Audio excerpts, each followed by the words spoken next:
নমস্কার, আমি আশালতা। আজকে চাল কুমড়োর এই রেসিপিটা করে দেখাবো, সবাইয়ের খুব পছন্দ হবে। তো আমি এখানে একটা চাল কুমড়ো নিয়েছি। তো চাল কুমড়োটার আমি অর্ধেকটা করব, পুরোটা করব না। তো আপনাদের প্রয়োজন মতন করতে পারেন। তো এটা খুব সুন্দর খেতে। তা আমি আপনাদের অল্প করে দেখাচ্ছি। তো প্রথমে অর্ধেক কুমড়োটা কেটে নিলাম।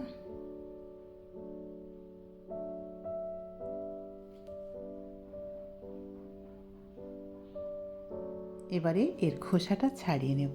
আর কুমড়োটা না একটু কচি হলে তাহলে খুব ভালো লাগে। এমনিতে কুমড়োটা মিষ্টি মিষ্টি খেতে, তার উপরে যদি একটু কচি হয় তো খুব ভালো লাগে। আর বীজ হলে অত ভালো লাগবে না। বাজার থেকে কচি দেখে কুমড়ো কিনে আনতে হবে। তো খোসাগুলো ছাড়িয়ে নিতে হবে প্রথমে। আর এই খোসার রেসিপিটা আপনারা কিভাবে করতে হবে যদি জানতে চান তো আমি আপনাদের জানাতে পারি। এই খোসা বাটাটা না দারুণ খেতে। তো যাই হোক, খোসাটা ছাড়িয়ে নিলাম, নিয়ে এবারে একটু মোটা মোটা করে কেটে নিতে হবে।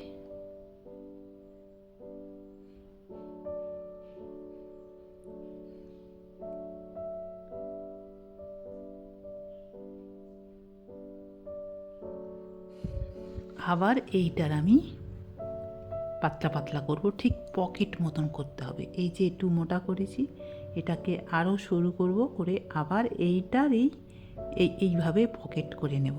এর ভিতরে পুর ভরব ঠিক এইভাবে।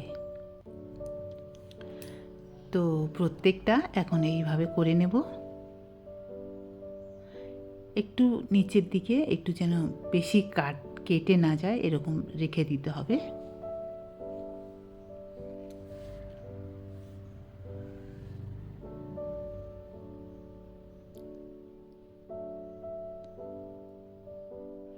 তো এবারে আপনারা বুঝতে পারছেন কত সহজ এটা করা। তো সবগুলো ঠিক আমি এইভাবে করে নিয়েছি, নিয়ে একটা জায়গাতে আলাদাভাবে রেখে দিচ্ছি।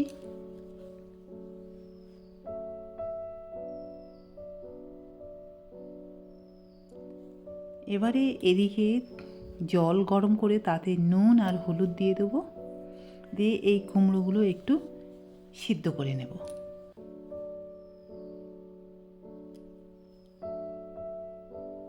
4-5 মিনিট সিদ্ধ করে নেব যাতে জলটাও শুকিয়ে যায়। এবারে একটা মশলা রেডি করব। এখানে সর্ষে আর লঙ্কা বেটে নেব। তো এখানে আমি কালো সর্ষে আর সাদা সর্ষে নিয়েছি, আর একটু নুন দিয়ে বাটছি, জল দিয়ে দিলাম। তাতে কি হবে, সর্ষেটা আর তিতো হওয়ার ভয় থাকবে না। আপনারা পারলে এটা মিক্সিতেও বাটতে পারেন। তো আমি এখানে শিলে বাটছি। শিলে বাটলে কি হবে, এই যে পেস্টটা অত পাতলা হবে না, কম সর্ষে তো তো সেই জন্যে শিলে বেটে নিচ্ছি, নিলে পেস্টটা একটু মোটা মোটা হবে। কেন এটা পুর ভরতে হবে। তো এটা পুরের জন্য রেডি করছি। এবারে দিয়ে দেবো এর মধ্যে পোস্ত।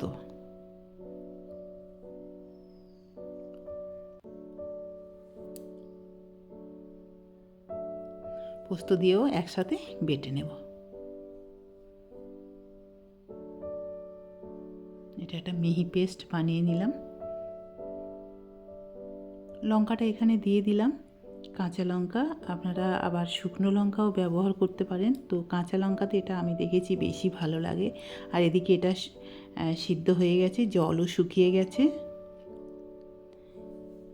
এবারে আমি কিছু গোবিন্দভোগ চাল বেটে নেব। এটা আমি ভিজিয়ে রেখেছিলাম। আপনাদের কাছে চালের গুঁড়ো থাকলে সেটা ব্যবহার করতে পারেন।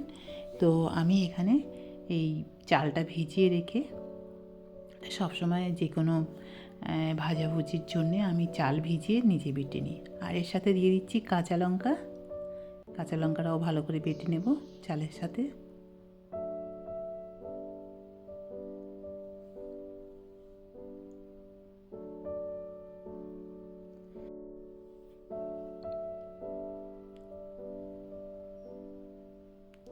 তো এটা এইভাবে বেটে নিয়েছি। এবার এটা নিয়ে নেব তুলে।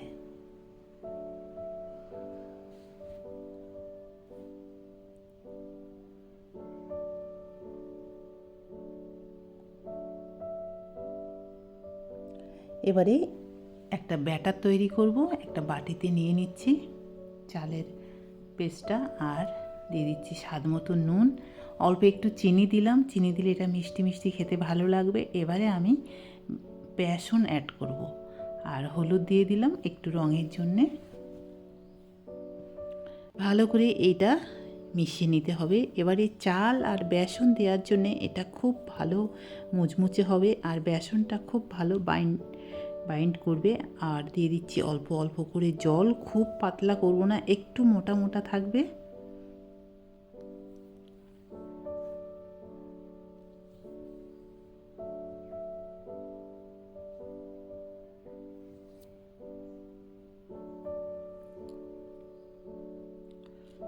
এবারে একটা পুরের জন্য রেডি করব। এখানে দিয়ে দিচ্ছি গ্রেটেড কোকোনাট, আর এই পোস্ত, সর্ষে, কাঁচা লঙ্কা বাটাটাও এর সাথে দিয়ে দিলাম।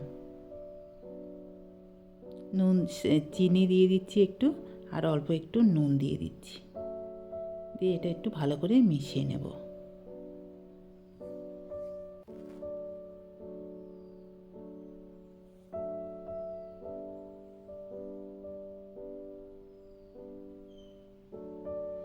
তো পুর রেডি হয়ে গেছে।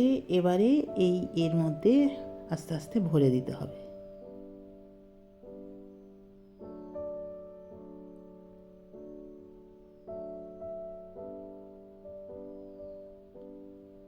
ঠিক এইভাবে ভরে দিতে হবে। তো এইভাবে আমি সবগুলো ভরে নেব।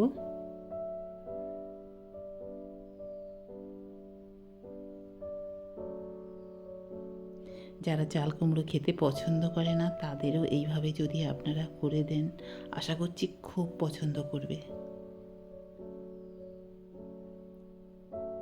আপনারা বাড়িতে পারলে একবার অবশ্যই এই চাল কুমড়োর এই পুর ভরা রেসিপিটা বানিয়ে দেখবেন, আর কেমন লেগেছে অবশ্যই আপনারা কিন্তু কমেন্ট করে জানাবেন। তো এইগুলো পুর ভরা হয়ে গেছে।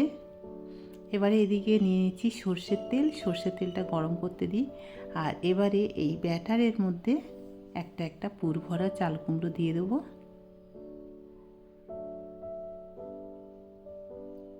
এইভাবে একটু সাবধানে এটা দিতে হবে যাতে পুরটা না বেরিয়ে যায়। এইভাবে তো ব্যাটারটা ঠিক এরকমই একটু রাখতে হবে, খুব পাতলা নয় আর খুব মোটা নয়, এইভাবে রাখতে হবে। তো এইভাবে নিয়ে এবারে ভেজে নিতে হবে। তেল গরম হয়ে গেছে, আর এটা মিডিয়াম হিটে এটা ভাজতে হবে, উল্টে পাল্টে। হাই ফ্লেমে এটা ভাজা চলবে না, তাহলে পুড়ে যাবে আর ভিতরটা অত ভালো মুচমুচে হবে না।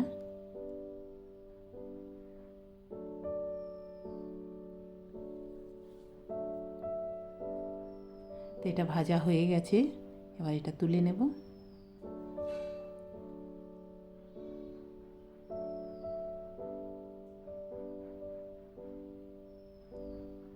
তো এইভাবে এরকম গোল্ডেন করে সব ভেজে নিতে হবে। আরও দুটো আমি ভেজে দেখাচ্ছি আপনাদের।